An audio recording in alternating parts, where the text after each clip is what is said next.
Chapter 19.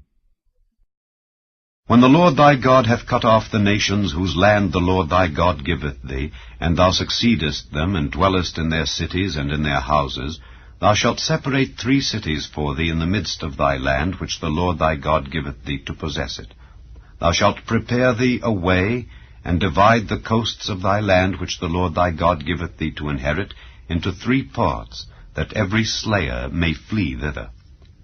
And this is the case of the slayer which shall flee thither, that he may live. Whoso killeth his neighbor ignorantly, whom he hated not in time past. As when a man goeth into the wood with his neighbor to hew wood, and his hand fetcheth a stroke with the axe to cut down the tree, and the head slippeth from the helve, and lighteth upon his neighbor, that he die. He shall flee unto one of those cities, and live, lest the avenger of the blood pursue the slayer, while his heart is hot, and overtake him, because the way is long, and slay him, whereas he was not worthy of death, inasmuch as he hated him not in time past. Wherefore I command thee, saying, Thou shalt separate 3 cities for thee.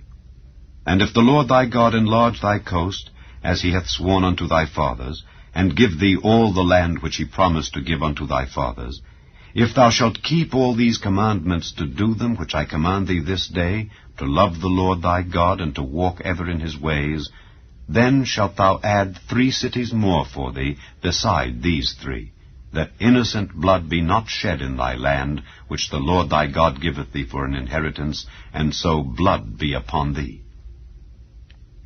But if any man hate his neighbor, and lie in wait for him, and rise up against him, and smite him mortally that he die, and fleeth into one of these cities, then the elders of his city shall send and fetch him thence, and deliver him into the hand of the avenger of blood, that he may die.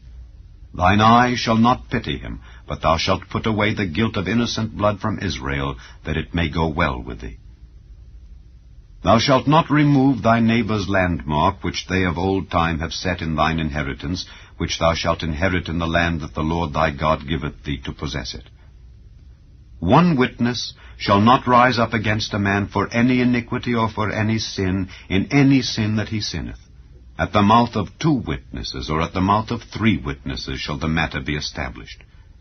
If a false witness rise up against any man to testify against him that which is wrong, then both the men between whom the controversy is shall stand before the Lord, before the priests and the judges which shall be in those days, and the judges shall make diligent inquisition. And behold, if the witness be a false witness, and hath testified falsely against his brother, then shall ye do unto him as he had thought to have done unto his brother. So shalt thou put the evil away from among you. And those which remain shall hear and fear, and shall henceforth commit no more any such evil among you. And thine eye shall not pity, but life shall go for life, eye for eye, tooth for tooth, hand for hand, foot for foot.